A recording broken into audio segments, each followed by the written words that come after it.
আসসালামু আলাইকুম, কেমন আছেন? আজকে আমি পেয়ারা মাখা বানাবো। এদিকে বিট লবণ নিয়েছি, লবণ, মরিচের পাখি আর হচ্ছে চিলি।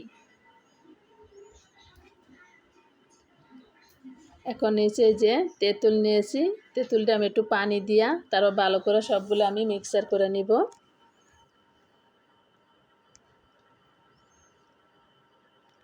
এখন এই যে পানি দিয়ে আমি মিক্সার করে নিছি। টমাটো কুচি, পেয়ারা কুচি আর হচ্ছে আমড়া আর হচ্ছে শসা, সবগুলা মিক্সার করে আমি একটা ভর্তা মাখাবো। ভর্তাটা খেতে কিন্তু এত মজা। এর সাথে চিনি দিব আর দিব কাসুন্দি। টকটা কিন্তু বেশি দেওয়ান লাগে, আপনারও টকটা বেশি দিবেন। খেতে কিন্তু অনেক ভালো লাগে। গরমের সময় এরকম যদি ভর্তাটা মাখান, খেতে কিন্তু অনেক ভালো লাগে। ভিডিওটা কেমন লাগছে সবাই লাইক দিবেন, শেয়ার করবেন, কমেন্ট করে জানাবেন। আর বেশি বেশি করে শেয়ার করবেন, বেশি বেশি করে সাপোর্ট করবেন।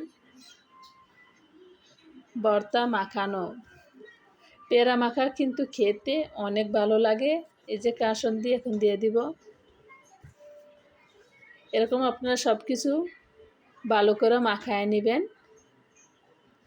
পেয়ারা আর হচ্ছে শসা, টমাটো কুচি আর হচ্ছে আমড়া, সবগুলা দিয়ে আমি একটা ভর্তা মাখাইলাম। খেতে কিন্তু অসাধারণ।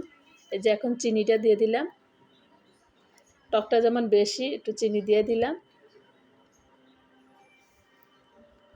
কারা কারা আপুরা পছন্দ করেন এরকম পেয়ারা মাখা সবাই কমেন্টের ভিতরে জানাবেন। আর বেশি বেশি করে লাইক দিবেন, শেয়ার করবেন, কমেন্ট করে জানাবেন। মাশাআল্লাহ, কতটা সুন্দর দেখছেন। আসসালামু আলাইকুম।